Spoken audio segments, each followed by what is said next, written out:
Bonsoir. Alors je tiens ce micro, même si c'est pas sonorisé, c'est parce qu'on fait une captation sonore. Donc c'est pas juste pour faire beau. C'est le micro d'ailleurs que je vous ferai passer pour que vous puissiez poser des questions à la fin de l'intervention d'Arnaud. Merci d'être venu ce soir. Arnaud va nous parler de design d'API et de comment surtout se simplifier la vie. Sûrement quelques astuces et quelques bonnes pratiques. Je sais que vous êtes peut-être nombreux et nombreuses à l'avoir déjà entendu parler, puisque c'est un speaker que vous avez peut-être déjà pu croiser au API Days ou ailleurs. Écoutez, je passe la parole à Arnaud. Et puis vous pourrez poser les questions à la fin de son intervention. Excellente soirée. Merci.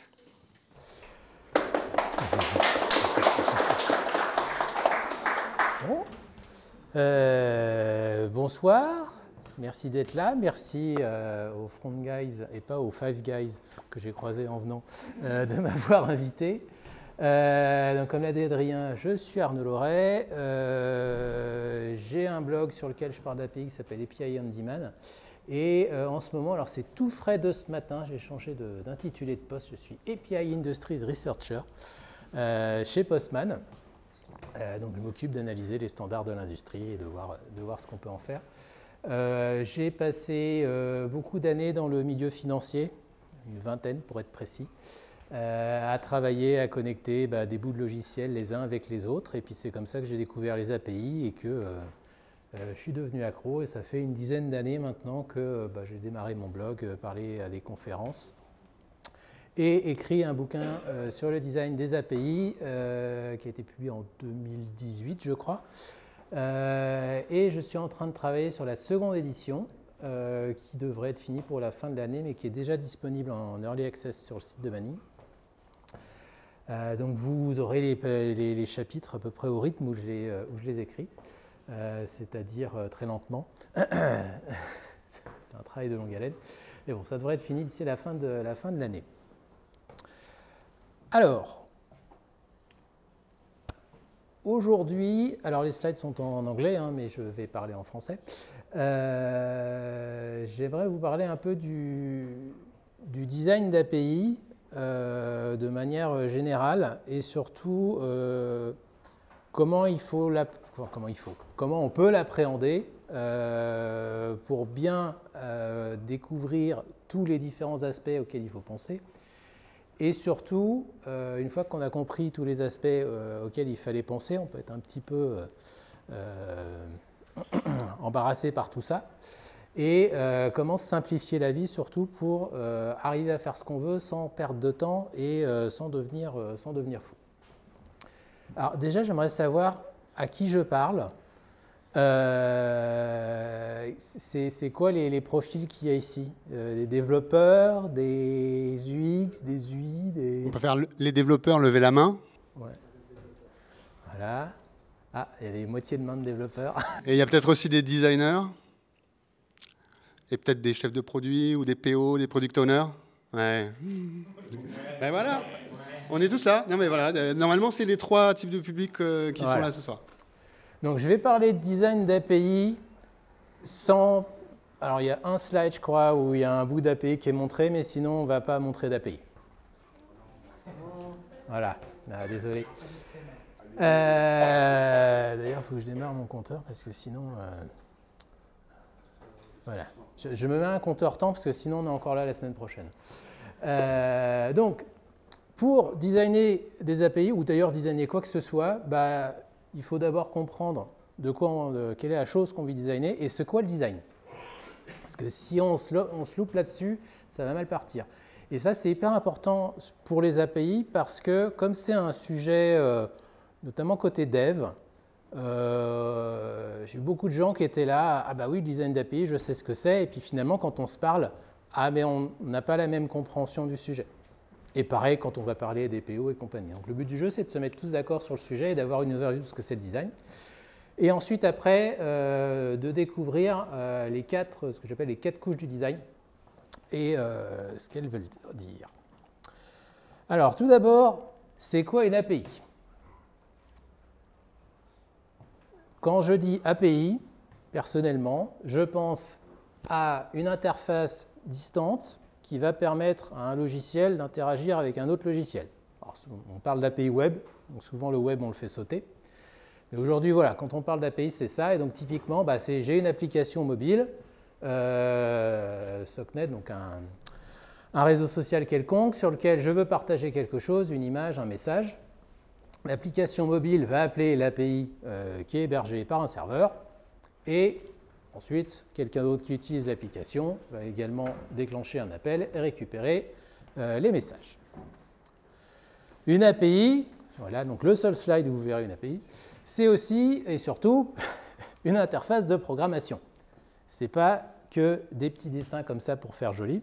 J'utilise très souvent les interfaces graphiques comme modèle pour représenter les API, pour en parler, mais derrière, il ne faut pas oublier qu'il y a la réalité crue, c'est ça.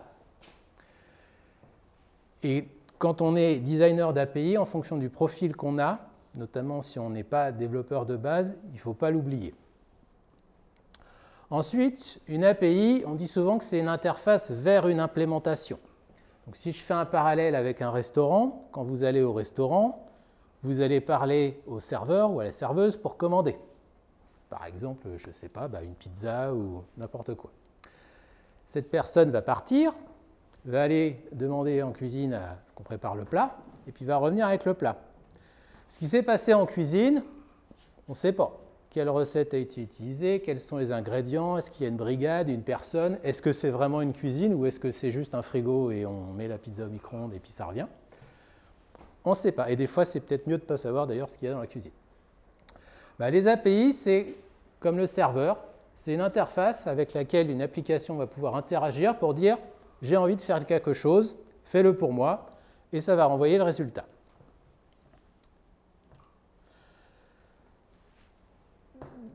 Dans ce qui peut se passer derrière, donc je reprends mon exemple de réseau social, finalement, quand je partage un message, je peux avoir juste une application back-end qui va faire tout le boulot, ou je peux avoir plein de modules.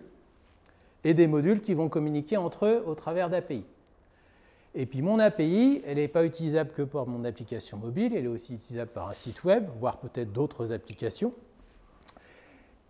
Et donc, dans les clients d'API, il y a deux familles de clients, les clients avec un utilisateur final et les clients sans utilisateur final. Par exemple, je peux très bien être, si c'est un réseau social, comme l'était il y a longtemps Twitter, il y a des chercheurs qui pouvaient utiliser directement l'API pour récupérer la timeline et faire des recherches pour voir un petit peu ce qui se passait et avoir des traitements qui tournaient derrière. Une API, c'est aussi une interface pour les autres. Alors quand je dis les autres, d'après vous, c'est qui? Est-ce que quelqu'un a des idées de autres? Des clients internes, des applications externes. Alors je pense aux gens là plutôt, donc des clients internes. Ouais. Des développeurs d'applications clientes. Voilà, c'est des développeurs d'applications clientes. Ça fait un. J'en ai 3 en tête. Ça fait 1.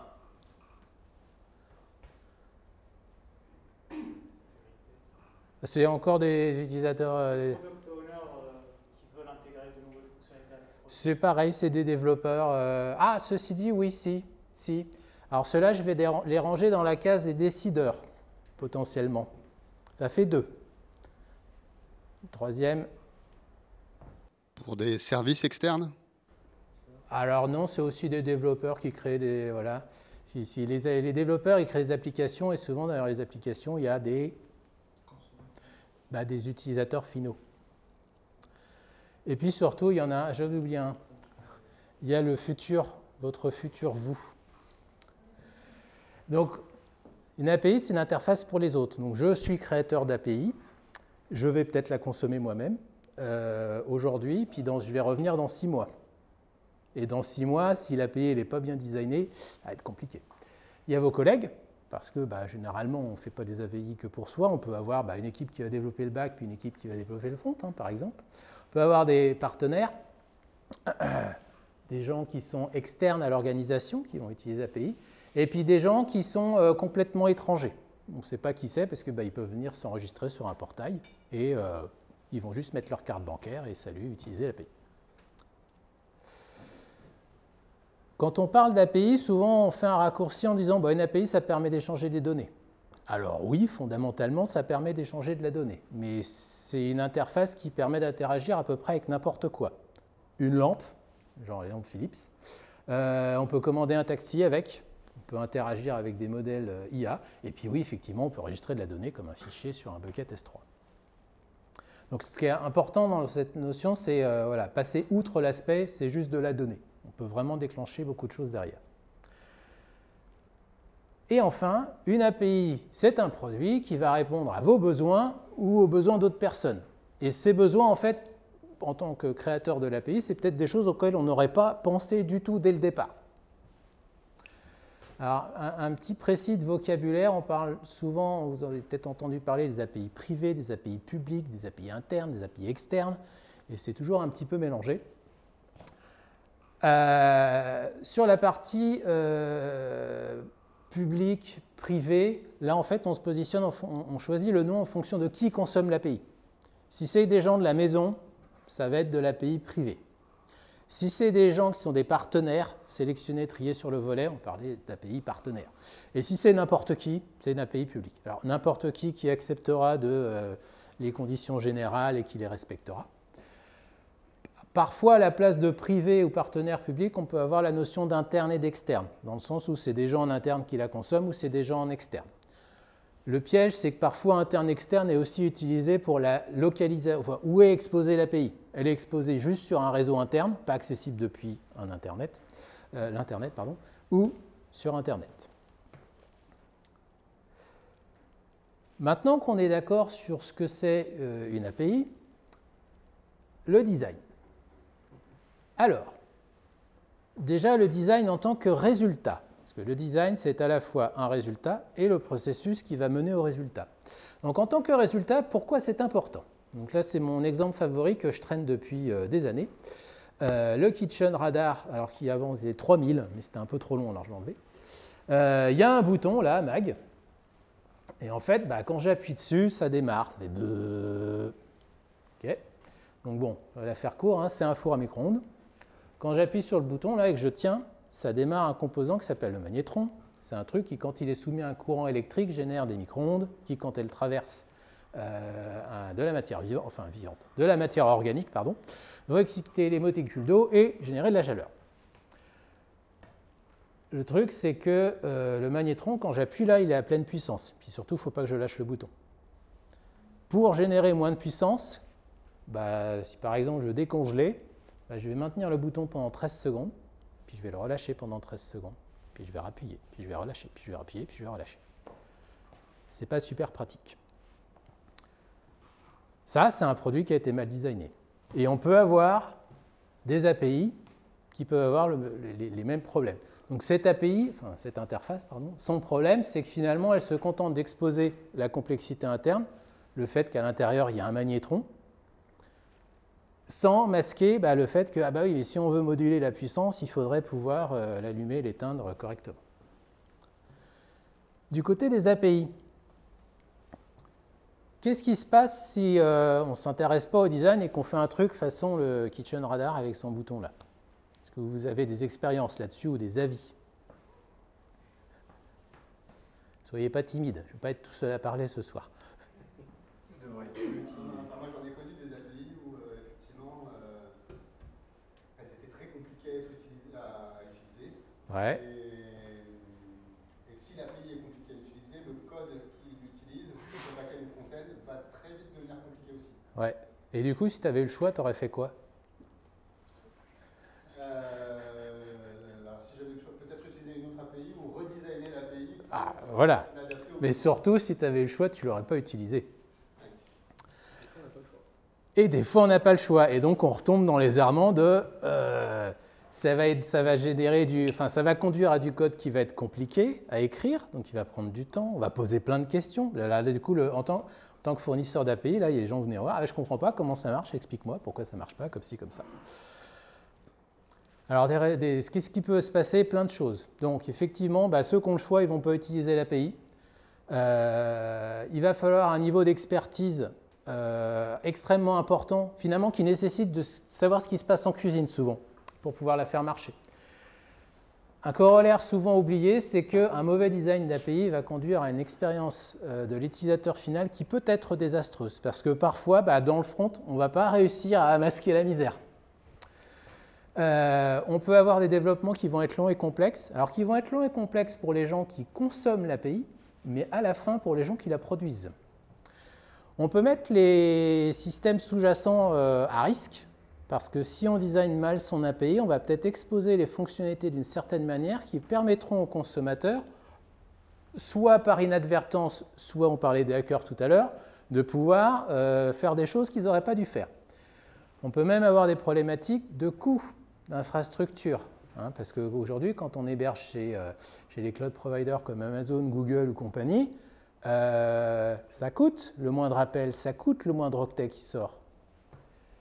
Et donc finalement, derrière, on va générer des pertes directes et indirectes, tout ça parce qu'on n'a pas pris 3 minutes pour designer une API au départ. Alors, l'inverse, si on fait attention aux API, évidemment, les gens voudront utiliser notre API. On va avoir comment on dit en français, le time to value, c'est le temps nécessaire pour arriver à faire quelque chose qui a de la valeur, qui est rapide. Alors, c'est souvent pris en opposition au time to first call. C'est une métrique quand on expose des API publiques, c'est combien de temps il faut pour que quelqu'un puisse faire son premier appel. Entre le moment où j'arrive sur le site, je m'enregistre, je récupère un token, je fais mon premier appel. Donc ça, c'est très bien. Mais en fait, derrière, il faut faire un truc, c'est juste faire un appel, c'est rien. Faire un truc qui est important pour l'utilisateur, c'est ça, ce temps. Et donc, mieux elle sera designée, plus on pourra réduire ce temps. On permettra aussi aux consommateurs de faire à peu près ce qu'ils veulent avec l'API sans être contraints. Et évidemment, on aura une expérience utilisateur qui tient la route. Alors ça fait très API public. Si c'est de l'API interne, on va avoir une productivité côté développement qui va être tout autre. Et on va avoir des systèmes qui vont être beaucoup plus flexibles, beaucoup plus modulaires et qui, au final, permettront d'avoir une productivité encore meilleure. Et donc, même si on n'a pas d'API public, ça va marcher. Et donc, à la fin, on va générer des sous, soit directement, parce qu'on va avoir plein de clients qui vont utiliser notre API public, soit indirectement, parce qu'on va pouvoir délivrer des projets plus vite, mieux ficelés et dépenser moins d'argent. Un point important, donc ça transparaissait dans ce que je disais avant, n'importe quelle API doit être designée. Ce n'est pas une question de « ah on va designer que les publics ». Non, non, non, toutes, internes, externes, publics, partenaires, privés, tout ce qu'on veut. Et notamment les privés, parce qu'elles présentent probablement 99,99999% de toutes les API qui sont créées sur Terre, parce que pour une API privée, pour une API publique, il doit y avoir des millions d'API privées. Donc c'est important parce que de toute façon, ces API privées, dans leur grande majorité, sont exposées sur Internet. Et donc, si on ne fait pas attention au design, ça va poser des problèmes. On retourne sur les hackers. Et puis surtout, on fait beaucoup plus d'API privées. Donc c'est là qu'on va pouvoir s'entraîner. Si on attend de faire une API publique pour savoir comment on doit bien designer une API, c'est un peu dommage. Qui design les API? Alors chez vous, qui design les API? Selon la maturité de l'entreprise, ça peut être déjà dans un premier temps un groupe dédié et au fur et à mesure de vulgariser le thème. Ok, donc là, tu es sur l'organisation de l'entreprise, donc avec avoir un centre potentiellement d'excellence. Là, j'étais surtout sur les profils. Finalement, à partir du moment où ça n'a pas trop besoin de connaître le technique derrière. Alors, j'entends tout le monde, pas besoin technique, j'entends architecte. Stagiaire aussi, ça marche. Mais stagiaire en quoi? Cuisine, le temps que les DSI comprennent le dev. Les devs, voilà. C'est souvent, au début, c'est les devs. Alors, pour moi, il y a 3 profils absolument nécessaires pour pouvoir designer les API. D'abord, il y a ceux qui savent designer les API. C'est un peu bête, mais parce qu'on dit le développeur, mais peut-être que le développeur, il touche sa bille en dev, mais pas en design d'API. J'en ai connu. Ensuite, il y a ceux qui s'y connaissent en IT. D'un point de vue général, des connaissances sur le web, machin, quelles sont les bonnes pratiques. Donc là, on est peut-être plutôt sur le côté architecte. Et puis, l'API, elle va bien être branchée, elle va bien être exposée sur un système. Donc, on a besoin des gens qui savent ce qui se passe en dessous. Et puis, bah, l'API, ce n'est pas qu'un truc d'informaticien. Voilà, il faut connaître le domaine métier. Et donc, on a besoin de tout ça. Alors, ça peut être une seule personne. Moi, j'ai connu des gens qui étaient capables de... Parce qu'au bout d'un moment, quand on est développeur, architecte, tech lead sur un domaine métier, bah, on commence à connaître le domaine métier. Et puis, bah, parfois, c'est 3 personnes différentes. Pas un peu de sécurité là-dedans. Ah, on peut les ranger dans l'IT. Mais effectivement, un peu de sécurité. Voilà. Dans l'IT, on va mettre les devs, les architectes, la sécurité, tout ça. Mais c'est vrai, effectivement, je pourrais le rajouter. C'était quoi la question? La question, c'était... Non, votre question. Ah, ma question, c'était les profils. Ensuite, le design en tant que processus. C'est une étape dans le cycle de vie, dans le processus qui va permettre de créer une API. Alors, ce que vous voyez là, c'est un banal cycle de vie de logiciel. Hein. Je n'ai pas inventé l'eau chaude. Donc, on définit le besoin. Ensuite, on design, on développe, on teste, on déploie et on fournit. Alors, c'est un modèle et comme tout le modèle, il est imparfait. On va faire des allers-retours, il y a des trucs qui seront en parallèle. Mais c'est pour matérialiser les étapes et surtout que nous sommes ici quand on parle de design. Le design d'API, ce n'est pas choisir quel produit API on va faire. Ça se passe avant. Le design d'API, c'est comment on va fournir une interface de programmation web à distance, tout ça, qui va permettre de matérialiser le produit. Ce n'est pas développer l'implémentation, ça c'est après. L'implémentation, bah, ça va être le code qui se cache derrière l'API. Mais c'est surtout ces 2 étapes de define et develop qui sont bien importantes à séparer de la phase de design. Oui? Moi je suis plutôt en rôle PO et j'ai énormément, de difficultés à faire comprendre la parenthèse de votre titre. C'est un process itératif et à réussir à le faire enclencher. C'est-à-dire que soit c'est le DSI qui pense qu'on va perdre trop de temps, soit c'est le design. Souvent, moi j'essaie de séparer designer et développeur, et j'arrive pas à enclencher la magnétique entre les deux. Ça, malheureusement, je pense que c'est le problème que tout le monde a dans les grandes organisations qui ont l'habitude de travailler avec des cycles en V et en cascade et machin. Et ça, c'est pas propre au design, parce que finalement, du développement itératif, qu'on parle d'API ou de développement logiciel, c'est toujours le même sujet. Et j'ai malheureusement pas la réponse à ça. À part dire aux gens, ça y est, on peut juste designer une partie de l'API, commencer les développements, voire même faire une coquille vide, demander au front ou aux partenaires ce qu'ils en pensent et tourner. Mais là, c'est une question de changement organisationnel et de mindset de l'entreprise. Que malheureusement, je ne couvre pas. D'ailleurs, c'est marqué, pas couvert dans le livre. Donc oui, entre parenthèses, c'est un processus itératif. C'est souvent, on va démarrer un petit peu, on va arriver en développement, ça peut savoir qu'il y a des trucs qui marchent bien, on va revenir en arrière, puis surtout, une fois qu'on sera arrivé au niveau des consommateurs, c'est pareil, ils vont peut-être nous faire des feedbacks et on devra retravailler. Le design d'API, ça regroupe en fait plein de sujets différents. Et si on ne les connaît pas ou si on essaie de les traiter tous en même temps, on va se gaufrer. Donc moi, je le découpe en 4 couches. La première, c'est on va d'abord se concentrer, le tout premier truc, c'est on va déjà réussir à faire une API, à designer une API qui fait le job. C'est-à-dire, on a pris les besoins. Alors les besoins, ça va du post-it au cahier des charges de 350 pages, machin. Moi, j'ai eu les deux. Voire des standards genre DSP2 où c'est les 357 pages de PDF très compliquées. Voilà, mais on prend ce truc-là, on l'analyse, on design l'interface de programmation. Alors, je vous passe les 2 étapes de derrière. Et à la fin, une API qui, si on la montre aux gens qui nous ont demandé de le faire, en leur expliquant ce qu'elle fait, on devrait être d'accord. Ensuite, faire le job, c'est bien. C'est déjà un bon début, mais il faut qu'elle soit user-friendly. Donc là, on va repasser une deuxième couche sur le design en regardant, OK, maintenant, c'est qu'est-ce que je peux optimiser pour que ce soit plus simple, plus rapide, plus facile, plus flexible, plus tout ça. Ensuite, ou même avant, parce que ça c'est le cadencement de comment je décris dans le livre et comment on les apprend, ça c'est des considérations qu'on va plutôt regarder au début, c'est le design de n'importe quoi, je sais pas, genre une montre par exemple, en fonction de qui va l'utiliser, quand et comment, ben, on ne va pas les designer pareil. Et donc, quand on design une API, il va falloir se poser les questions du contexte et des contraintes qui pourraient s'appliquer. Ça, je vais rentrer dans le détail après. Et la dernière couche, c'est cette API qu'on est en train de créer, elle va s'inscrire dans un ensemble plus grand avec plein d'autres API.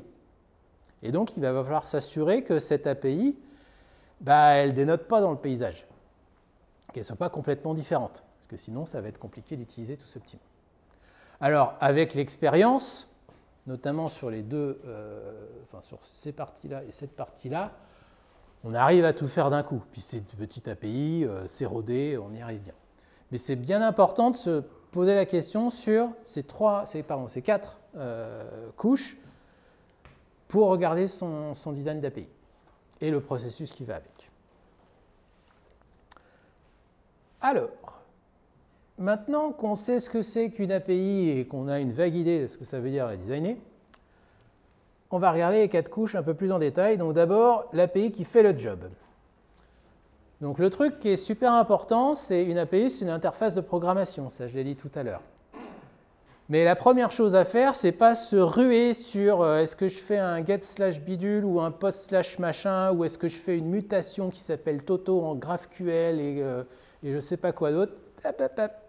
D'abord, on prend les besoins, le post-it ou le PDF, et on va regarder ce qu'on nous demande pour débroussailler le terrain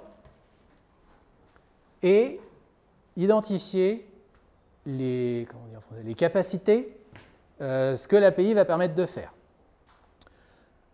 Donc, si je reprends ce que je disais tout à l'heure, donc on a l'implémentation, c'est la cuisine. Au-dessus, on a l'API, et cette API permet de faire quelque chose. Et il faut bien comprendre que le quelque chose, là, j'ai potentiellement un nombre infini de designs d'interfaces de programmation qui va me permettre d'arriver au même point. Donc là, évidemment, c'est mon micro-ondes avec j'ai besoin d'une puissance et d'une durée. Je peux avoir des boutons qu'on tourne, je peux avoir un écran tactile, je peux même avoir un truc beaucoup plus chiadé où il y a un capteur dans le micro-ondes qui détecte ce qu'il y a dedans et puis qui lance la bonne température, la bonne durée, voilà. Donc ce sur quoi on va se concentrer dans cette première phase d'analyse, c'est ça, et surtout, donc, on ne parle pas interface de programmation. Ah, raté, il y a un deuxième slide avec du code. On va parler langage naturel, en français, en anglais, en grec, en ce que vous voulez. L'essentiel, c'est que la langue que vous utilisiez soit comprise par toutes les personnes impliquées. Le designer ou la designeuse d'API, les devs, les experts métiers et tout ça. Parce que sinon, ça va être compliqué. Pour l'analyse des besoins, donc ce qu'on veut identifier, c'est ce que l'API va permettre de faire. Alors, je le range dans deux grandes cases. Là, il y a les use cases et à la fin, les opérations. Donc, si on va tout au début, pour pouvoir identifier de manière exhaustive toutes les opérations, toutes les fonctionnalités dont je vais avoir besoin dans mon API, il faut se demander qui sont les utilisateurs, qu'est-ce qu'ils font et comment ils le font. Ça, c'est le début. Si on bypass les utilisateurs, on va louper des use cases, des opérations. Alors, utilisateur, c'est au sens large. Ça peut être utilisateur, profil, on les appelle comme on veut, user persona, ce que vous voulez. Mais voilà, c'est les différents types de catégories de gens ou de machines ou de systèmes ou d'applications, parce que là, les utilisateurs, c'est au sens large, qui vont interagir avec l'API. Les use cases, c'est à grosse maille, je sais pas, je veux faire un virement bancaire, ok, très bien, c'est un use case. Alors si on ne fait pas gaffe, on se dit, c'est une opération, j'ai l'opération de virement. Ouais, mais comment je fais pour faire un virement? Ah, bah d'abord, il faut que je trouve le compte source, ensuite, il faut que je trouve le compte destination. Ah oui, mais alors le compte destination, ça peut être soit un bénéficiaire enregistré, soit un compte. Et après, une fois que j'ai tout ça, je vais pouvoir faire mon virement. Et là, hop, ah bah tiens, j'ai identifié 3 opérations en fait. Donc ça, c'est très important. Donc pareil, quand on fait cette phase d'analyse, toujours séparer les sujets. En fait, c'est de l'ingénierie de base, hein. On prend un gros problème et on le découpe en petits morceaux. Donc là, on va d'abord se concentrer sur les chemins idéaux dans les use cases, voire même les utilisateurs principaux, ceux qui vont utiliser 80% des fonctionnalités. Ensuite, on va se poser la question des cas moins idéaux, et notamment de qu'est-ce qui se passe quand ça pète. Après, on va pouvoir identifier les opérations. Je vais revenir après. Et la dernière couche, je vais revenir après aussi, il faut se poser la question de est-ce que je ne suis pas en train d'exposer l'arrière-boutique. Donc voilà un exemple. Alors, c'est une méthode à 2 francs. Il y a plein de méthodes de design qui existent. Je suis sûr que les gens qui font des UX, tout ça, ils ont tout un tas de méthodes. Pareil, il y a ça, c'est le type de choses qu'on fait depuis toujours en informatique pour pouvoir designer n'importe quelle application. Donc, je n'ai pas inventé l'eau chaude. Et vous voyez, bah, tout est ici en anglais, hein, mais ça pourrait être en français.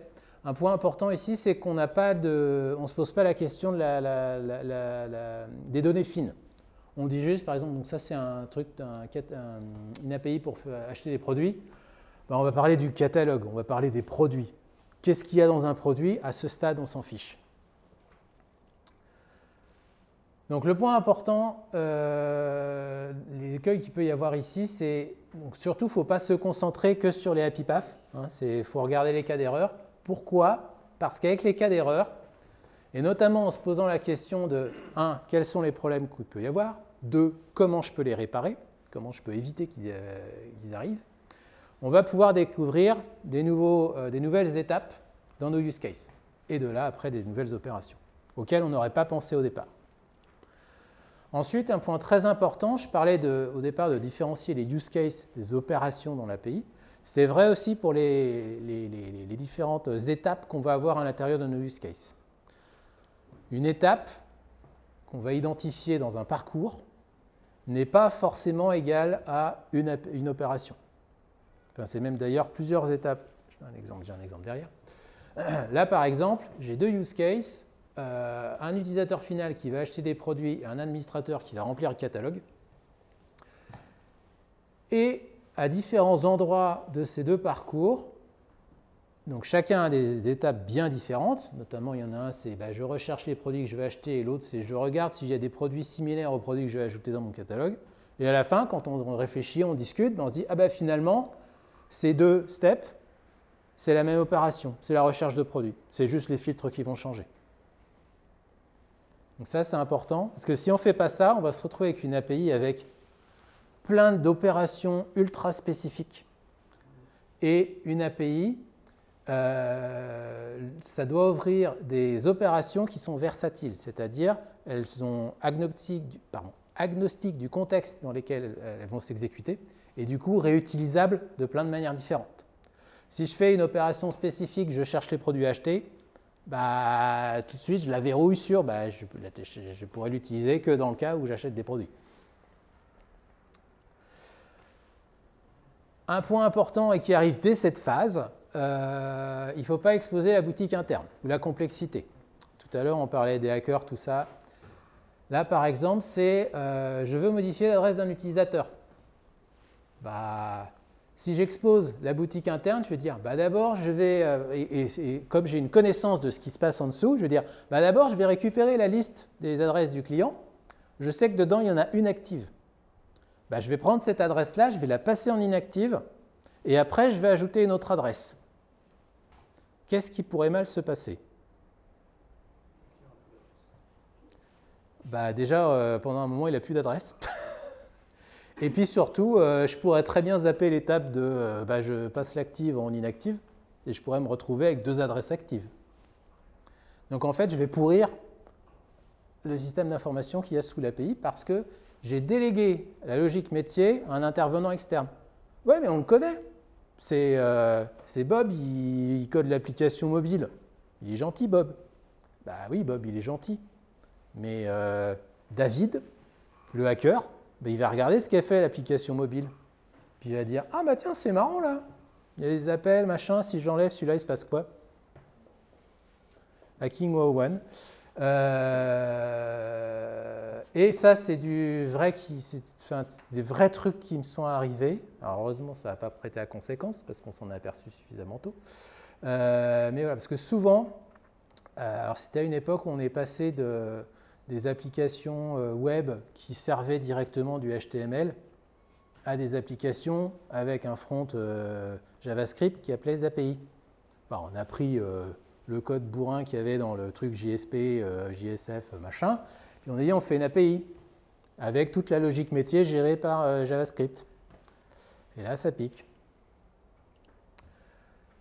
Un autre point qui est souvent oublié parce que faut répondre aux besoins du client, hein, le client est roi, et pas toujours.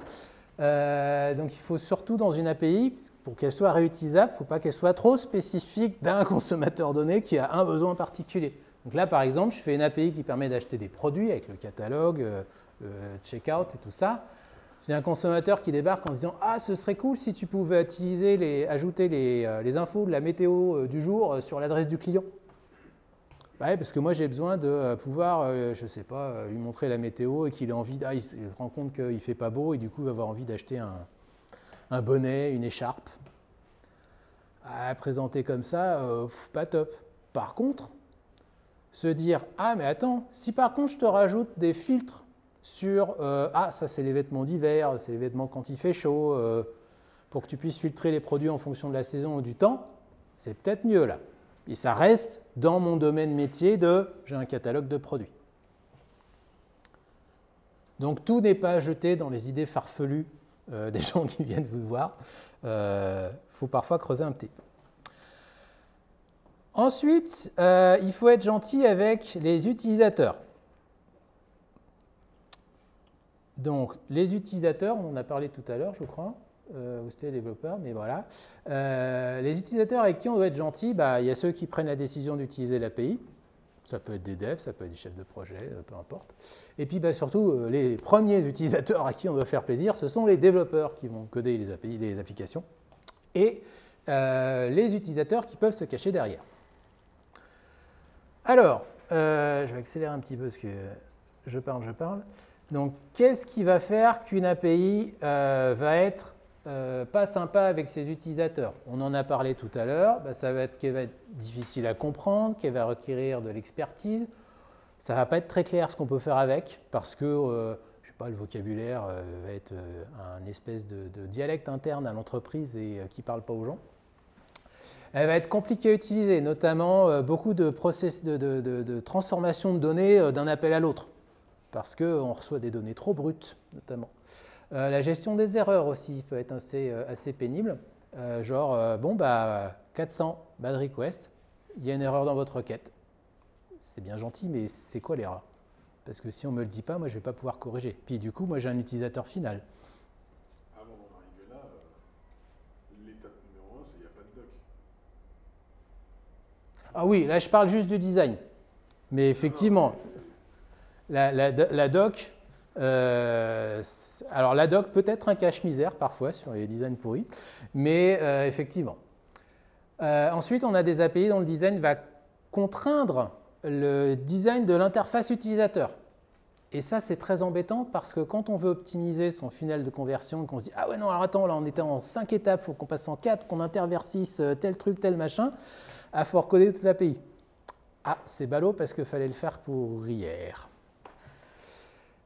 Et donc à la fin, on peut avoir une interface utilisateur qui va être extrêmement compliquée à utiliser, soit parce qu'on renvoie des données brutes et que le consommateur n'aura pas réussi à cacher la misère, soit parce qu'on impose un enchaînement d'étapes qui n'a ni queue ni tête. Alors qu'est-ce qui doit être user-friendly? Tout.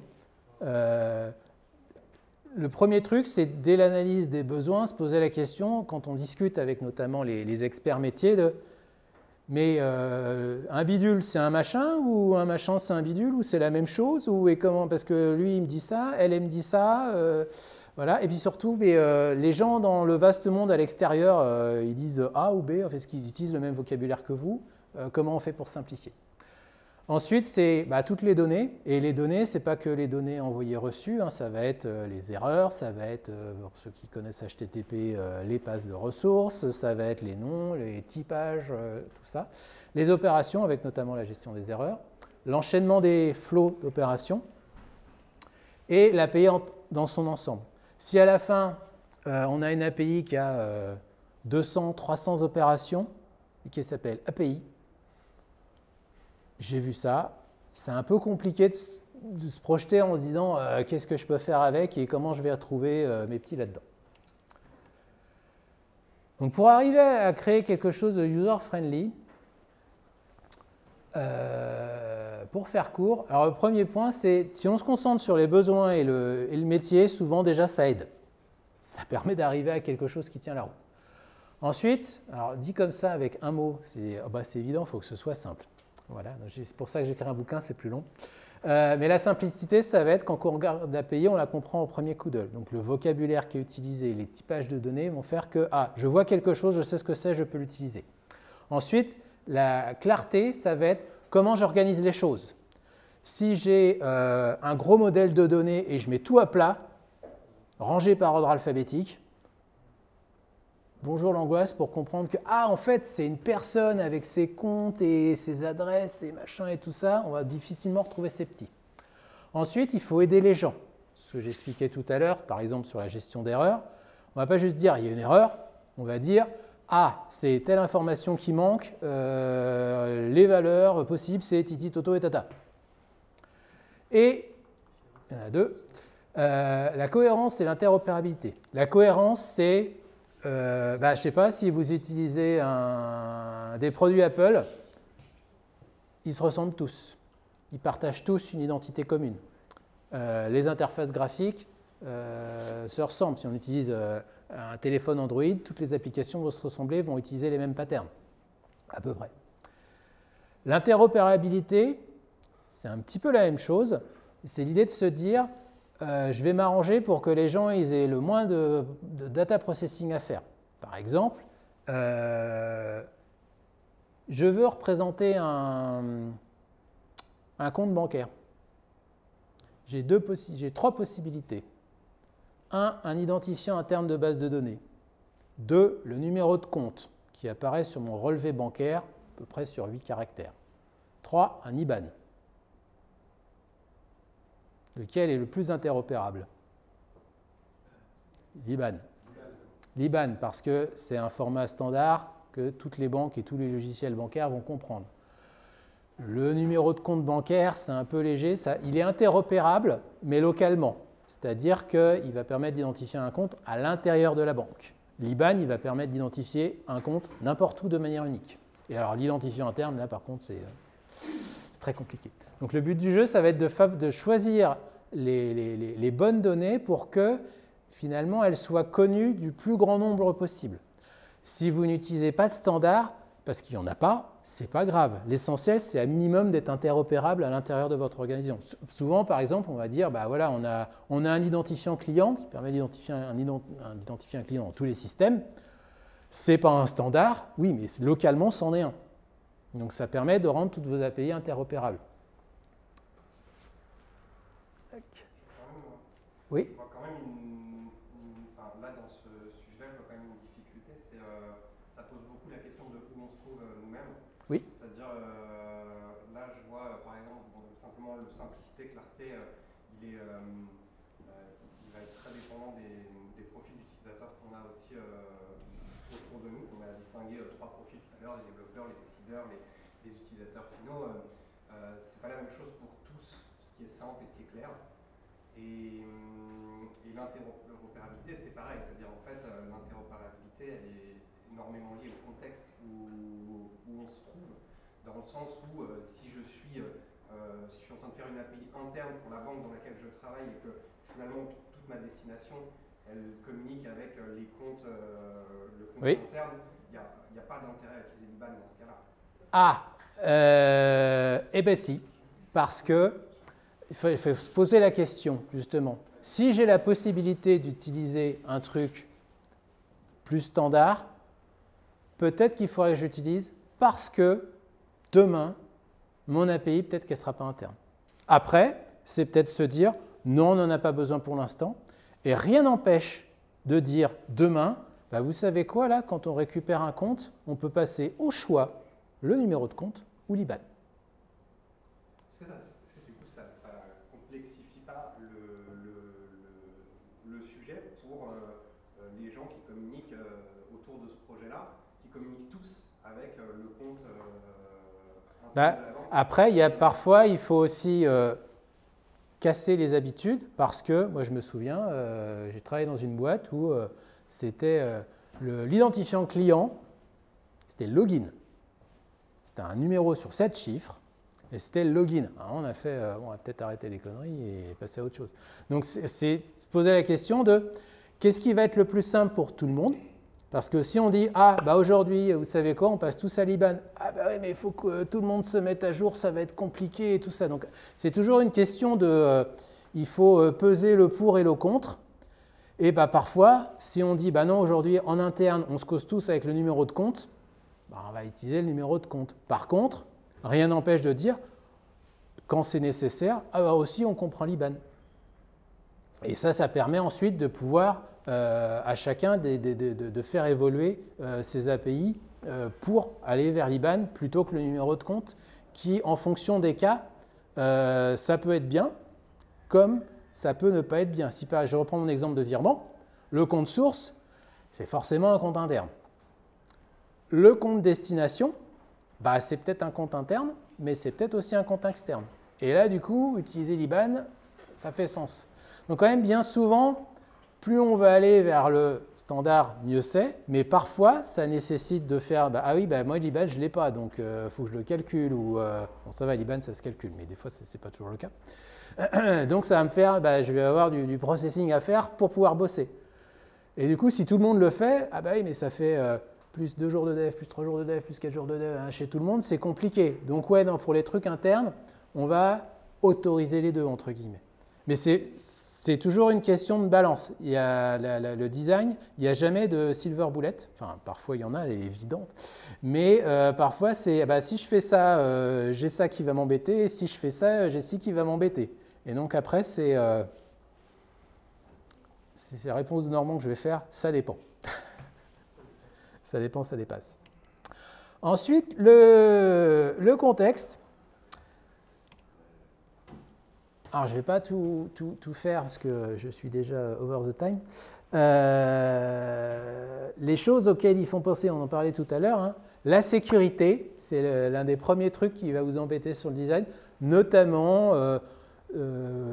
pour les développeurs qui utilisent le protocole HTTP. Sachez que tout ce que vous mettez dans l'URL n'est pas sécurisé puisque ça va être logué absolument partout. Donc, si vous mettez là-dedans un numéro de sécu, même des noms, tout ce qui est données qui permettent d'identifier des personnes, bah, généralement, c'est là que c'est bien d'avoir un expert sécurité ou un DPO ou quoi que ce soit qui va vous dire c'est quoi une donnée sensible et est-ce que vous pouvez la mettre dans l'URL ou pas. Les questions d'efficience au niveau du réseau aussi, ça peut arriver. Et là, le design peut avoir un impact sur le sujet. Par exemple, un design d'API, bah, ça peut mettre votre batterie de téléphone à plat. Et oui, parce que si vous faites une API à granularité très fine, j'ai fait ça une fois, je m'en suis mordu les doigts, c'était pour récupérer le panorama des clients dans une banque. Je dis, oh, faire un truc super simple, c'est d'abord on récupère toutes les personnes tous les tiers auxquels a accès le client, ensuite tous les comptes de tous ces tiers, et ensuite toutes les cartes et tous les machins et tous les bidules, et donc il y avait 50 appels à faire. Le problème, c'est qu'à chaque fois, pendant qu'on fait ces appels, on maintient l'antenne du téléphone allumée. Et plus l'antenne est allumée, plus la batterie est siphonnée. Alors bon, aujourd'hui, on a des téléphones avec des batteries gigantesques, c'est moins embêtant. Mais ça peut être un problème. Pour les gens qui font de l'IoT. Pardon ? En roaming aussi, ça va. En roaming aussi, ça peut être pas mal. On peut avoir des contraintes en fonction du sujet métier, en fonction des données, en fonction de ce qu'on veut faire. Par exemple, on ne va pas designer une API de la même manière si on veut récupérer les cours d'une action juste comme ça pour le fun. Je veux juste voir le cours maintenant. Ou si, eh ben non, moi j'ai besoin de voir le cours de l'action en temps réel. On ne va pas du tout utiliser les mêmes technologies et les mêmes designs pour répondre aux besoins. Et le dernier point sur ce sujet, c'est une API, ben on la crée et après on va la modifier, normalement. Et là, ben on va être un petit peu contraint parce qu'une fois qu'elle est consommée, l'API, il faut surtout faire gaffe dans les modifications qu'on va faire. On va éviter d'enlever des choses, par exemple, d'enlever des champs, d'enlever des opérations. Et il y a tout un tas de modifications. Alors là, on sort du domaine du design. Hein. Par exemple, si vous améliorez le temps de réponse d'une API, ça peut faire planter vos clients. Parce qu'il y en a qui seront basés là-dessus, qui se sont habités sur ces temps de traitement-là, qui déclenchent des choses en parallèle, et le jour où, ah, ça va 200 millisecondes plus vite, on est le roi du pétrole, et derrière, ça pète. Alors, je vais passer tout ça pour terminer là. Donc, l'API qu'on design, il faut qu'elle cadre bien dans le paysage. Quelle est la bonne couleur? Donc, ce qui est important à comprendre, c'est que, alors pour beaucoup, là, ça va être, il faut que toutes les API soient cohérentes et se ressemblent, machin. Donc oui, effectivement, ça, c'est important. Mais derrière tout ça, c'est surtout le fait que designer une API, des fois, on est un peu dépassé. Parce qu'il y a plein de choses auxquelles penser, la sécurité, les performances, les données qu'on doit renvoyer, pas en exposer trop, mais en exposer suffisamment pour que ça marche. La moindre décision que vous prenez est une décision de design. Par exemple, bah tiens, ce champ-là, je vais l'appeler client adresse dans client. D'accord. Alors, ça veut dire que tous les autres champs, il faut qu'ils soient préfixés par client ou pas. Ou à chaque fois qu'on a une adresse, il faut qu'on ait un préfixe. Donc, des petites décisions... je vais utiliser un vilain mot, à la con comme ça, bah des fois ça peut avoir des conséquences 1 jour, 2 jours, 3 jours, 6 mois plus tard. Et une fois qu'on se rend compte de ça, bah on peut être un peu titanisé parce qu'on se dit, au moindre choix que je fais, je peux faire une connerie. Voilà, en plus. Donc c'est un petit peu compliqué. Et puis surtout, bah, quand on fait un choix conscient, on peut parfois avoir plein d'options qui se présentent à nous. Par exemple, si vous voulez déclencher une guerre chez des devs, vous dites comment on gère la pagination. Voilà, et là c'est bon, vous êtes parti pour une semaine, il y a des morts. Voilà. Et puis bah, on se dit, bon, on va prendre cette option-là. Ah, mais je ne suis pas sûr quand même. Hein. Roger, il n'avait pas l'air content. Et donc, ben, voilà, il va y avoir des disputes qui sont parfois sur des sujets importants, parfois sur des sujets, c'est bon, la pagination, on ne va pas y passer 15 jours. Quoi. Et à la fin, on perd beaucoup de temps, et d'amis, de collègues en tout cas. Et puis surtout, ben, on n'en fait pas qu'une, des API, on en fait plein. Comment j'ai géré la pagination la dernière fois? Moi, je ne sais plus. Ah, ben, tiens, j'ai regardé l'API de Roger, comment elle a fait. En fait, il n'avait pas fait comme moi la dernière fois, mais je ne fais pas gaffe, je vais faire pareil. Puis on peut peut-être se dire, mais finalement, les autres, comment ils font? Ah, on n'a pas fait, merde, on n'a pas fait comme 99% de la population fait, on a fait un truc différent. Et du coup, c'est très, très compliqué. Et donc, il faut se donner un cadre qui va permettre de prendre toutes ces décisions. Alors évidemment, on dit comme ça, on a l'impression qu'on va passer 3 jours sur chaque truc, et ça va être sur les grosses décisions, de manière sereine et efficace. Donc d'abord, je ne vais pas rentrer dans tous les détails, il faut avoir un raisonnement. À chaque fois quand je dis, je vais l'appeler client adresse, je me pose la question, pourquoi je mets un préfixe? À quoi il sert? Bah rien. Ah bah ok, je ne le mets pas alors. Donc ça, c'est une décision facile. Parfois, c'est comment on gère la pagination. Là, je ne sais pas, il y a plein d'options. Eh ben, on va regarder quelles sont les options qui existent. Donc, on va faire des recherches pour trouver les solutions.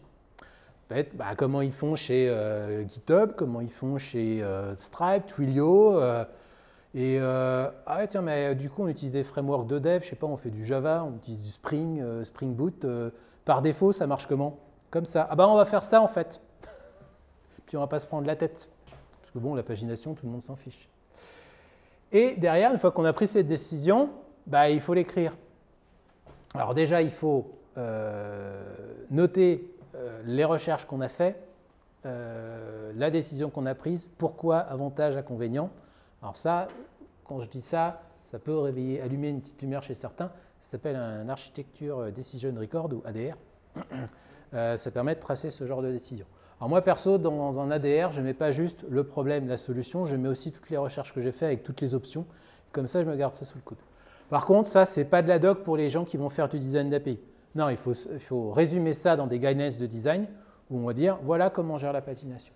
Ce qui va être important dans cette partie de résumer les décisions et donc du coup les règles qu'on va s'appliquer pour plus tard, c'est que justement, on a défini plein de règles. Et plein de règles, c'est inutilisable. Il faut prendre toutes ces règles et faire des recettes de cuisine. Par exemple, je fais une opération de recherche dans laquelle je dois systématiquement intégrer la pagination de cette manière. Je fais, je ne sais pas, une suppression de quelque chose. Quand ça se passe bien, je vais renvoyer un 204 avec rien dedans. Ou si je dois pouvoir faire j'annule ma suppression, je dois renvoyer telle information, machin. Que les gens n'aient pas à parcourir, par exemple, c'est les guidelines de Zalando, c'est 200 ou 300 règles alignées. Alors pour les gens qui les connaissent par cœur, c'est très bien. Pour les autres, c'est un peu plus compliqué. Et enfin, comme pour le design, on va itérer. C'est-à-dire qu'on ne va pas partir de base avec toutes les guidelines qui gèrent tous les cas de figure de la Terre. On va partir avec un socle de base, très souvent en regardant les API qu'on a déjà. Quel cas on utilise, comment on gère tel type d'opération. Et après, je suis confronté à un problème qui n'est pas, pour lequel on n'a pas de solution dans nos guidelines. Eh bien, trouvons la solution maintenant sur un vrai cas concret.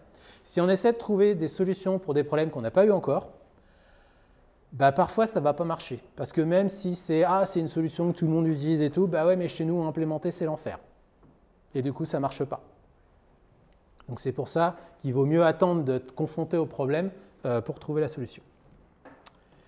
Et un point important, une fois qu'on a les guidelines, quand on a notre raisonnement, avant de réfléchir à moi, qu'est-ce que je ferais, on va regarder dans les guidelines. Et souvent, c'est le juge de paix pour les discussions, c'est c'est écrit dans les règles. C'est comme ça qu'on va faire la pagination. Désolé Roger si ça ne te plaît pas. Pardon si quelqu'un s'appelle Roger. Oui, si, un truc important, petit tips, parlez à voix haute, réfléchissez à voix haute, et notamment quand vous discutez. Moi, j'ai fait des revues de design pendant 4 ans chez Natixis, et parfois, j'allais dire « c'est comme ça qu'on va faire », et j'ai dit « Attends, je vais exprimer mon cheminement intellectuel », et parfois, en le disant, c'est con ce que je dis en fait, non. Et ça permet aux autres de comprendre pourquoi j'en arrive à cette conclusion-là. C'est du rubber ducking. Pardon? C'est du rubber ducking. C'est-à-dire? Tu mets un petit rubber duck sur ton bureau, tu lui parles. Oui. C'est la même efficacité que de parler avec quelqu'un. Voilà. Et tu lui expliques. Oui. C'est la même chose que le rubber ducking. Donc, voilà, donc effectivement, je ne connaissais pas ça, mais voilà, c'est important et surtout quand vous interagissez avec quelqu'un, parfois de bien exprimer, voilà pourquoi j'en arrive à cette conclusion. Et souvent, ça va permettre d'éviter des petites frictions. Petite remarque. Oui. L'approche toyotisme, dès qu'il décide de faire quelque chose pour résoudre un problème, il se pose la question 5 fois, les 5 P. Oui. Pourquoi? Et oui, ça marche aussi. Ça marche aussi dans le design d'API, dans l'analyse des besoins. Ça, c'est un truc. Ils le font pas parce que finalement, voilà. Un point important sur les guidelines, ça peut s'automatiser, mais en partie. C'est-à-dire que donc, vous avez analysé vos besoins, vous avez designé votre interface de programmation. Alors, soit vous avez codé un squelette, soit vous avez décrit votre contrat d'interface en utilisant un format standard comme OpenAPI, SyncAPI, peu importe. Peu importe comment ce truc-là est généré, mais à la fin, vous avez une description formelle de votre contrat d'interface. Vous prenez un outil comme par exemple Spectral et injectez vos règles de design dedans. Il faut les coder. et qui vont aller vérifier que ça c'est une opération de recherche, est-ce que j'ai bien la pagination comme il faut, ça c'est une réponse d'erreur, est-ce que le format, le message d'erreur, il a le bon standard, le bon format. On peut vérifier tout ça. Ça aide beaucoup quand même. Moi qui ai démarré à faire des reviews de design où il fallait que je vérifie un par un que les champs étaient en camel case, quand j'ai commencé à utiliser ça, je fais c'est mieux quand même. Ça fait gagner énormément de temps. Par contre, ça peut être un guide parfois pour dire là il y a peut-être un truc louche, faudra en discuter avec un expert machin. Par contre, ça ne va pas vous dire que vous êtes en train de faire la bonne API, que vous avez designé la bonne opération, que vous avez utilisé le bon pattern. C'est juste là on a détecté que ça devrait être ce pattern-là, enfin que c'est à peu près ce pattern-là qui est utilisé, il doit avoir cette tête-là. Tu disais l'outil c'est Spectral, c'est Stoplight qui fait cet outil-là. Oui. C'est un linter d'API, donc il va vraiment faire des vérifications automatiques sur des choses qu'on a précodées, qu'on vérifie de façon automatique. Effectivement, ça ne va pas vérifier le métier. C'est ça. Ou autre chose, mais c'est un très bon outil d'automatisation de vérification. Et notamment quand on travaille à beaucoup, ça permet de garantir un minimum de cohérence. Alors, vous inquiétez pas, il y aura toujours des loupés, des trucs qui ne vont pas. C'est un truc que je n'ai pas dit, mais se planter, ça fait partie du métier de designer. Ce n'est pas un problème, c'est une feature, c'est une fonctionnalité du métier de designer, et d'ailleurs de développeur. Mais ça, c'est très important à comprendre. Ouais. Et donc, cette partie de je me définis des règles, je fais des guidelines, tout ça, c'est le début de la gouvernance. Et c'est pour ça que c'est important de comprendre que la gouvernance, quand c'est bien fait, c'est pas la police des API, c'est vraiment, OK, qu'est-ce qu'on peut mettre en place collectivement pour éviter de perdre encore 5 jours à discuter de la pagination, d'intégrer des bonnes pratiques de sécurité dès le départ dans le design, des problèmes de performance, d'avoir une règle qui dit quand est-ce que je mets un préfixe, quand est-ce que je mets un suffixe dans un nom. Ça paraît con, hein, mais moi, sans règle, je vais me reposer la question constamment. Et puis au-delà des outils et des règles, c'est vers qui je peux me tourner pour avoir de l'aide. Ça, c'est l'idéal de départ. Et après, ça se termine en la review, c'est dans 6 mois, mon gars. Hein. Et moi, je dois vous livrer demain. Ah, bah oui, mais non, tu ne peux pas déployer tant que ce n'est pas revu. Hein. Voilà, donc ne faites pas ça. Revue d'architecture. Voilà. Donc, j'ai été vachement plus long que prévu. Je n'ai pas tout dit. Voilà. 450, 500 pages sur le sujet. Il y a, je pense, je sais plus, 5-6 chapitres déjà disponibles. Sinon, je crois que quand vous achetez la 2e édition, vous avez la première en bonus. Voilà, j'ai essayé de mettre dedans tout ce que je racontais aujourd'hui avec beaucoup plus de détails et toutes les processus, la démarche intellectuelle à avoir. Donc voilà, j'espère que je ne vous ai pas embêté, que ça vous a plu, que vous avez eu des réponses à la question. Et je suis encore là, hein, donc n'hésitez pas, je suis là pour discuter. Moi, je suis un très grand timide, donc je suis dans une position finalement idéale pour moi, parce que je n'ai pas à aller vers les gens. Est-ce que vous avez des questions? Merci beaucoup, Arnaud. Merci vraiment. Oui. Ça va être la question sur le layers que tu as montré. En fait, là où il y avait 5 bonnes pratiques, pas bonnes pratiques, mais 5 questions à bien répondre pour le design. Et si, par contrainte de temps, contrainte d'argent, contrainte de contexte, ou on ne sait pas, lequel tu choisirais voilà, s'il faut choisir un, en fait, c'est 4 finalement. C'est pas c'est le premier, hein. Voilà. L'API qui fait le job. Systématiquement, ça va être. Oui, non, ça c'est parce que sans ça, le reste ne vaut rien. Donc, après, oui. Parfois, repasser une couche pour essayer d'optimiser tout ça, machin. S'il faut aller vite, il faut aller vite. Et tout à l'heure, je parlais d'une API, une fois qu'elle est consommée, elle est difficile à changer. Ce n'est pas toujours le cas. Parce que si on évalue le coût du changement, du style, c'est une API pour mon front, il n'y a que lui qui la consomme pour le moment. C'est les gens dans le bureau d'à côté, on peut tout synchroniser. Allez, on peut dire, on sort une première version qui fait le job, mais qui n'est pas super optimisée. Et puis derrière, on fait le ménage.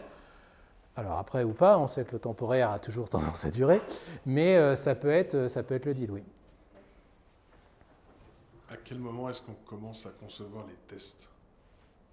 Ah, très bonne question. Pour moi, dès le design.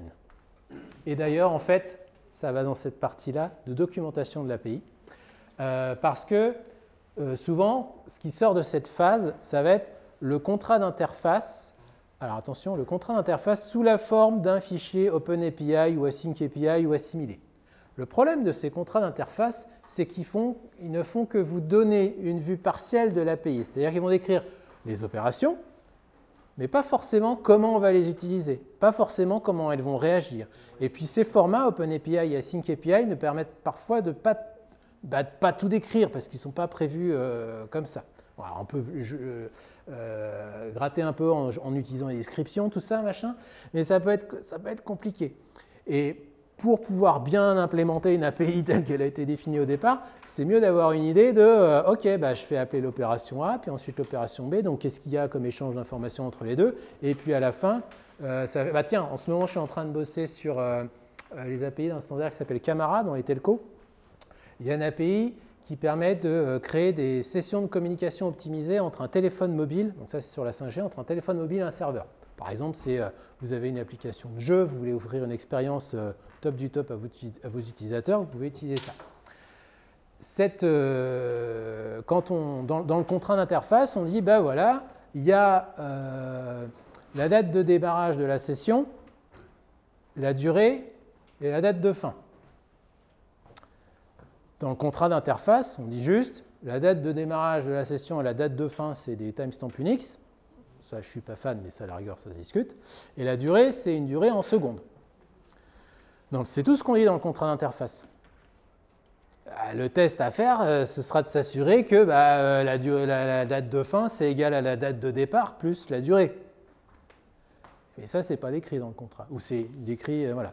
Donc, ce qui peut être fait dès le départ du design, ça va être, alors excusez-moi, je vais prêcher pour ma paroisse, je travaille chez Postman, créer une collection Postman dans laquelle, sans avoir aucune implémentation, vous allez écrire, voilà, on fait d'abord tel appel, écrire tous les tests derrière, vous pouvez créer un mock qui va vous permettre de vérifier que vos tests tiennent la route, et après, vous pouvez filer ça au dev. Alors, c'est du travail dès le départ, mais de toute façon, il faudra le faire. Donc, autant que ce soit les gens qui font le design de l'API, parce que c'est eux qui ont dans la tête comment ça doit marcher. Ce n'est pas le développeur derrière qui doit écrire. Alors, les développeurs, ils ou elles vont écrire des tests unitaires et tout ça, mais s'assurer que l'API globalement marche bien. Si on n'a pas une description de ce qui doit se passer, il se passera quelque chose, mais pas forcément ce qu'on avait prévu. Donc, pour moi, c'est réponse courte dès le design. Et si vous faites ça avec une collection Postman, c'est très bien.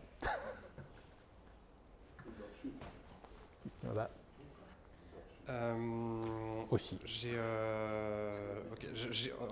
J'ai envie de rebondir déjà juste sur ce que vous venez de dire en disant qu'à mon avis, il y a quand même voilà, dans ce que vous avez dit ensuite on donne ça au dev, comme si du coup le dev était absent de cette partie-là. Alors Tout que à je pense fait. que voilà, il faut qu'il soit dedans. Oui.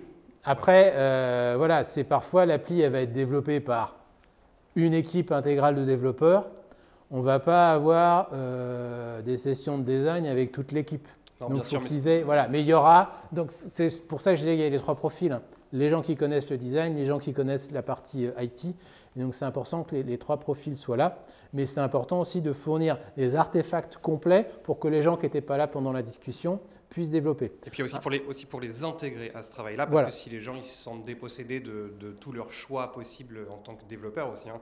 On parlait du nommage ou de choses comme ça. Oui. Je veux dire, si à la fin ils sont juste en train de suivre une procédure, ils vont aussi se désintéresser du sujet et ils risquent aussi d'être dans l'erreur. C'est oui et non. Est-ce que c'est à un développeur de décider comment on va nommer les champs dans une interface utilisateur? Non, c'est pas ce que voilà. Attention, je veux dire, c'est pour ça qu'il faut l'inclure dans cette discussion-là, c'est-à-dire pour qu'il ait ce choix à ce moment-là aussi, son avis à donner aussi à ce moment-là. Alors, je vais refaire la réponse de Normand, peut-être bien que oui, peut-être bien que non. En fonction des API, si c'est un truc purement interne, Bien souvent, hein, c'est un tech lead, un dev qui va faire le design. Il y a quelqu'un qui arrive avec un post-it, fait le design, il va tout décider, si possible en suivant les guidelines, tout ça, machin. Voilà.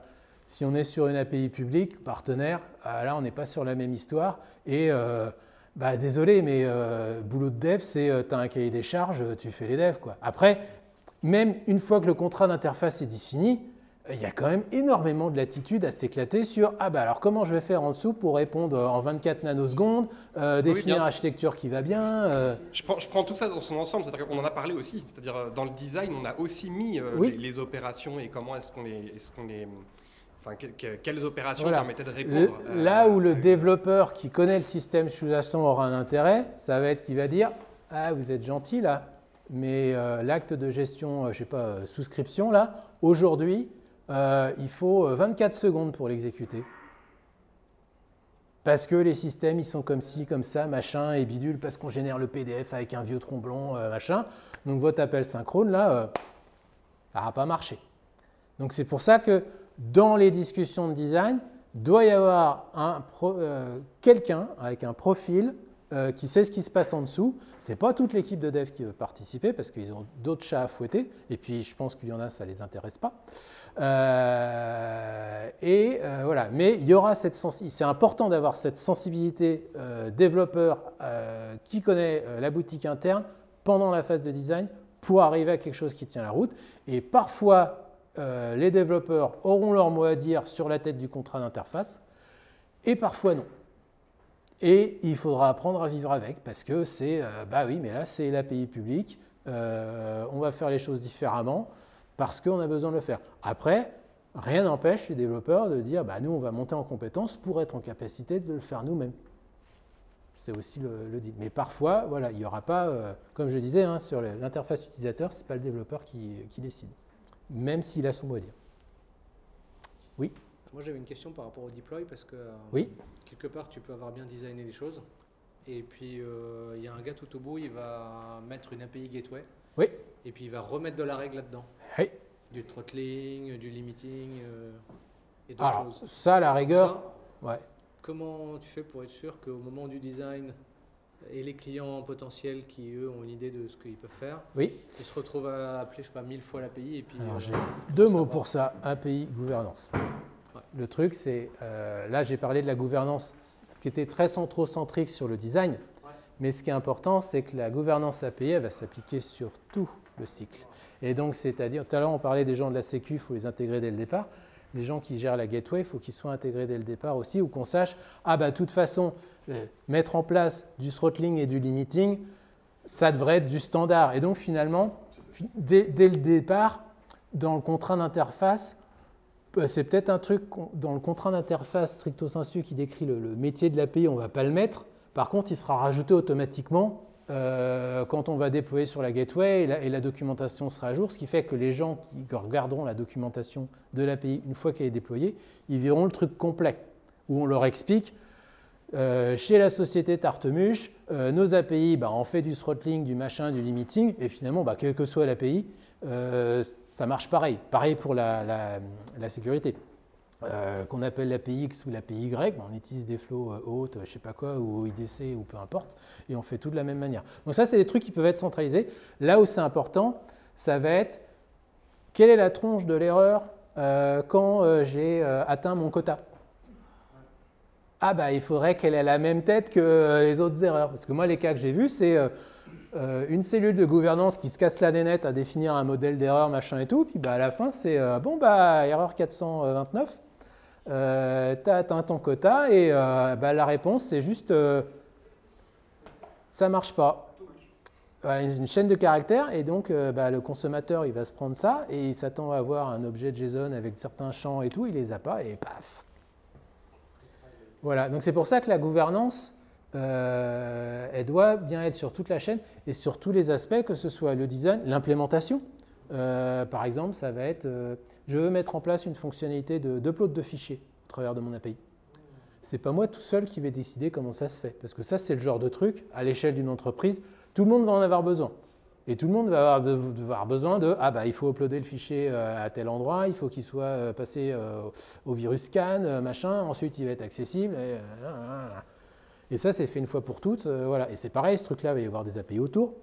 Ah, ce serait bien que ces API suivent nos guidelines, tant qu'à faire. Voilà. Mais donc, c'est sur toute la chaîne et il faut que tout le monde se parle. Donc ça, c'est pareil, hein, c'est le monde des bisounours, il faut que tout le monde se parle. Et puis la réalité du terrain, c'est voilà, quand on aura une 429, on aura un message tout pourri qui n'a pas la même tête que le reste de nos API. Et qu'on ne voyait pas en test unitaire. Et qu'on ne voyait pas en test unitaire parce qu'on n'a pas la gateway, parce qu'on n'a pas, testé ce qui se passe, machin. Voilà, parce que souvent, on n'a pas les équipements au complet, alors qu'il faudrait. Oui. Merci pour la présentation. Moi, je vais juste ajouter une petite nuance, parce que lorsqu'on parle d'API, déjà c'est un nom trop générique par rapport aux API web. Il y a encore les API web, les API REST, et ainsi de suite. Mais aussi, il y a deux domaines. Il y a les API publics qui vont être utilisés en interne ou en externe. C'est l'utilisation qui est interne ou externe, mais l'API il est public. Ça veut dire va intégrer aussi le métier pour la définir. On peut suivre l'ensemble des étapes décrites dans le livre, mais surtout pour les API, ça c'est ma propre vision des choses. Peut-être c'est différente, mais pour moi je vois il y a des API publics qui peuvent être utilisés en interne, destinés à être utilisés à l'intérieur de l'organisation, mais ils sont toujours publics. Et il y a des API publics qui sont destinés à être utilisés à l'externe, ici les partenaires. Par exemple, pour moi, la partie private, c'est toujours public. Alors, c'est ce que je disais tout à l'heure, en fait. Ce que j'ai l'impression, c'est que toi, tu utilises le terme public comme étant externe. Non, public, ça veut dire une API qu'on définit dès le début. On est en train de définir, par exemple, de développer ou de mettre en place un système qui expose des API, indépendamment de son consommateur. Est-ce qu'il s'agit d'une application SPA ou d'une application mobile ou un autre système interne?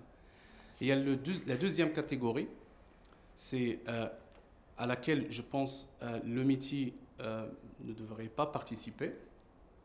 C'est le cas où on a un système qui contient une IHM, un back-end, et c'est au niveau de l'architecture applicative qu'on décide qu'on va le développer par exemple en deux parties. La partie front en SPA et le back-end en API. Donc l'API ici, c'est une API purement interne et destinée à servir les besoins de l'interface graphique à l'expérience UI. Alors, je vais juste arrêter là-dessus. Je vais faire ma réponse de Normand encore. Peut-être bien que oui, peut-être bien que non.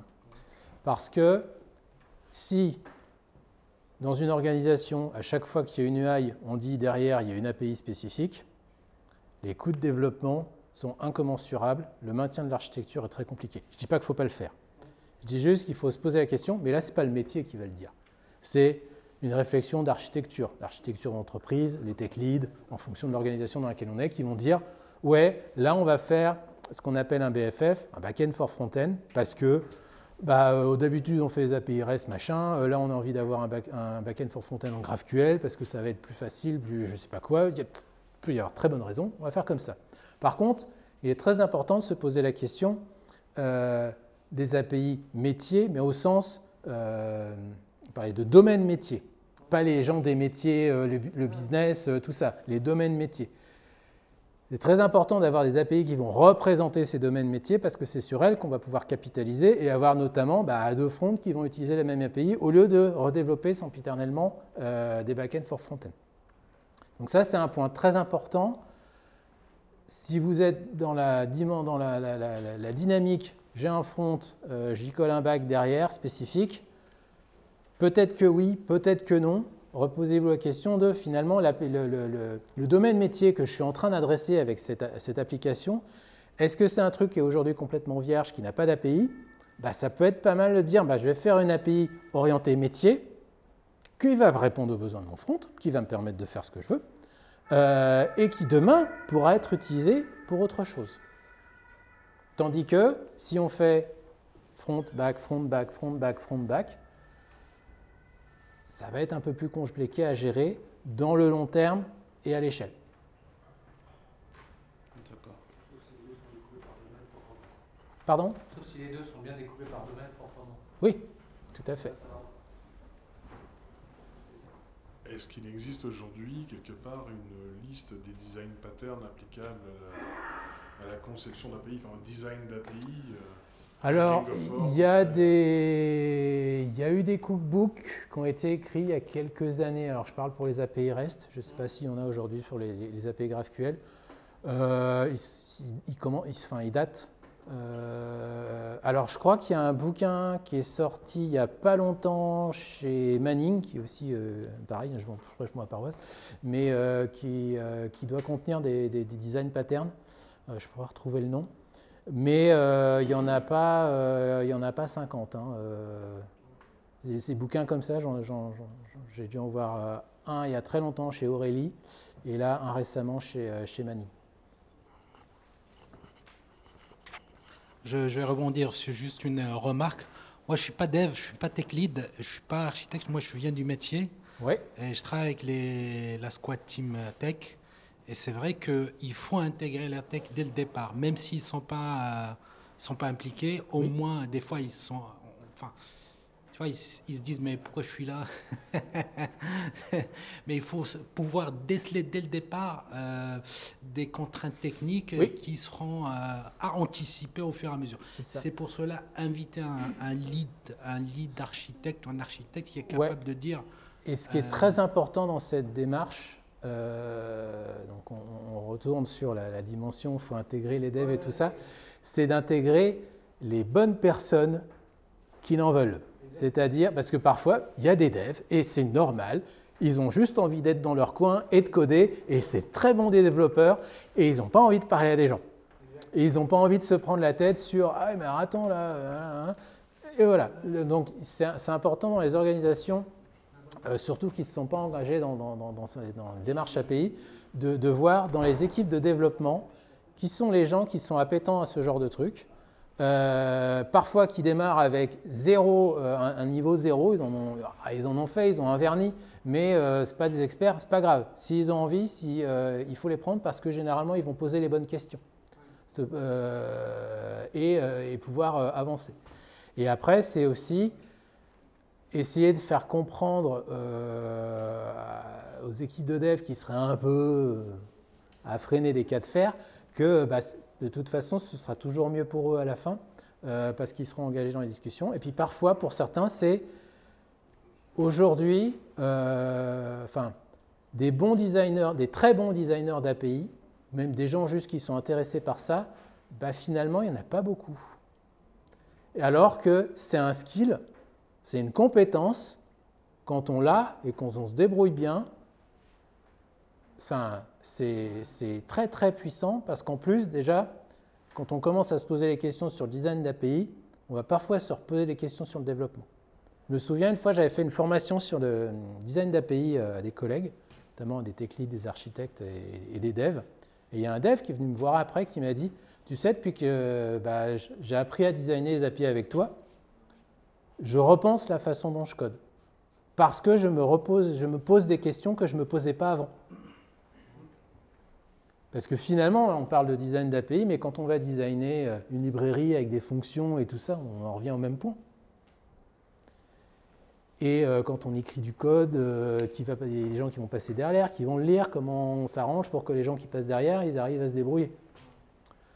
Voilà, mais donc c'est faire venir des gens qui connaissent l'IT, de toute façon, c'est eux qui vont développer le truc. Hein, donc, il vaut mieux les embarquer dès le départ. Et surtout, il ne faut pas qu'ils soient exclus, parce qu'il y a le sentiment d'être exclu. Et à la fin, dès que l'aspect où c'est presque finalisé, c'est là où on les sollicite. Voilà, et c'est souvent là qu'il y en a un qui va faire « Ah, en fait, ça ne va pas marcher ».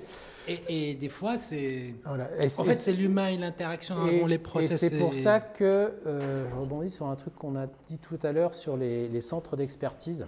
Souvent, parfois, les entreprises, quand elles se lancent à faire des API, vont mettre en place un centre d'excellence qui va concentrer les devs API. Alors, ça peut être intéressant pour démarrer tout ça, mais il faut diffuser. Et il faut impliquer et que tout le monde s'y mette. Parce que sinon, on va avoir un pool d'experts, des super cadors, sauf qu'au bout d'un moment, ils ne vont pas tenir la route. Ils ne vont pas être en capacité de développer. Évangéliser les sujets vis-à-vis des intérêts de la... Oui. On prend une dernière question. Dernière question, et après, vous pourrez venir me voir. Quelle astuce on peut avoir, ou quelle question on peut se poser pour être sûr de ne pas exposer des détails internes, genre l'analogie de la cuisine Ouais, en fait, c'est déjà bien connaître la façon dont on peut exposer la mécanique interne. Donc là, la première, c'est les structures de données. Si on a une API qui map stricto sensu la base de données, généralement, ça sent très très mauvais. Alors parfois, c'est un projet qui démarre, ça peut arriver au départ que la structure de l'API map la base de données, mais ça ne sent pas bon. Ensuite, le deuxième point, c'est si dans un flow d'appel, le fait qu'il y ait un truc qui ne soit pas fait, qui se passe mal, ça vérole le système en dessous, c'est qu'on expose la boutique interne et qu'on est en train de déléguer la logique métier au consommateur. Le corollaire de l'architecture de la base de données, c'est j'ai mes microservices, j'ai mes composants, mon API de haut niveau. Les gens, ils n'en ont rien à faire que vous ayez 50 000 microservices. Hein, heureusement, tout le monde est en train de revenir un peu là-dessus, mais ils s'en fichent. Hein. Et surtout, ils ne veulent pas le voir parce que, du coup, pour faire un truc, il faut que j'appelle l'opération là, et là, et là, et là, et là, et là, et là, c'est compliqué. Donc, il faut remettre une couche d'abstraction métier au-dessus de ça. Donc, pareil, si on a des API qui mappent complètement l'architecture en briques logicielles, ça peut être un problème. Après, sur ce cas-là, n'oubliez pas un truc qui s'appelle, alors c'est ça y est, j'ai le bingo, loi de Conway. Donc, à chaque fois que vous allez à une conférence API, il faut compter quelle est la durée entre le démarrage de la conférence et le moment où quelqu'un dit loi de Conway. Donc, la loi de Conway, c'est un très vieux truc. Ça a été publié dans un magazine américain en 1968. Le magazine s'appelait Datamation. Et M. Conway a dit que finalement, les architectures qu'on va mettre en place, le logiciel, vont forcément mapper les structures de communication de l'entreprise. Et donc ça s'applique à la... j'ai une équipe A, j'ai une équipe B. Du coup, j'ai un système A, j'ai un système B. Et ça, on ne pourra jamais aller contre ça. On ne pourra jamais dire j'ai un système C qui est entre les deux. Alors oui, mais il va être géré par une autre équipe. Et c'est lui qui va interfacer les deux autres systèmes. On ne pourra jamais dire à un moment donné, j'ai une API qui est gérée... qui est à cheval entre deux équipes. Parce que ça, déjà organisationnellement, ça ne marche pas. Et après, techniquement, c'est bonjour les problèmes. Voilà, donc notez-le, la loi de Conway. Et c'est vrai qu'elle s'applique. Et elle s'applique dans toutes les organisations. Voilà. Merci beaucoup Arnaud. Je vous propose qu'on continue peut-être à discuter, mais devant une pizza. Je vais te prendre j'ai 2 slides à vous passer avec quelques informations qui peuvent vous intéresser. Merci beaucoup. Hop. Ça va au bon endroit.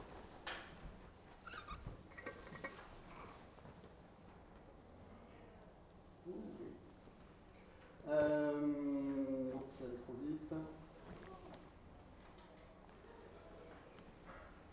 Premièrement, si vous avez un peu de temps, c'est un formulaire très rapide de 3 minutes qui nous permet de prendre un peu vos feedbacks sur ce qui vous a plu, comment vous êtes arrivé là, quel sujet vous voudriez voir venir pour une prochaine édition. N'oubliez pas, c'est 5 étoiles, parce que sinon en dessous ça compte pas. Comme dans le démarchage téléphonique.